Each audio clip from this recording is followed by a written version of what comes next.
নওগাঁ জেলার বদলগাছি উপজেলার বিলাসবাড়ি ইউনিয়নে অবস্থিত হলুদ বিহার। এটি স্থানীয়ভাবে এটিকে দ্বীপগঞ্জ নামে পরিচিত।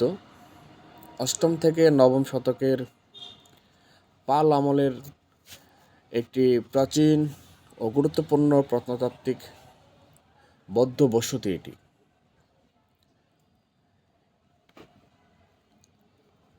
এটি পাহাড়পুর বৌদ্ধবিহার থেকে 15 কিলোমিটার দক্ষিণে অবস্থিত একটি ধ্বংসাবশেষ। 1930 থেকে 31 সালের দিকে আর্কিওলজিক্যাল সার্ভে অফ ইন্ডিয়া এর প্রতিনিধি জি.সি. চন্দ্র এটিকে বৌদ্ধ বিহার হিসেবে চিহ্নিত করেন, যেখানে 1963 সালে খনন কার্য চালিয়ে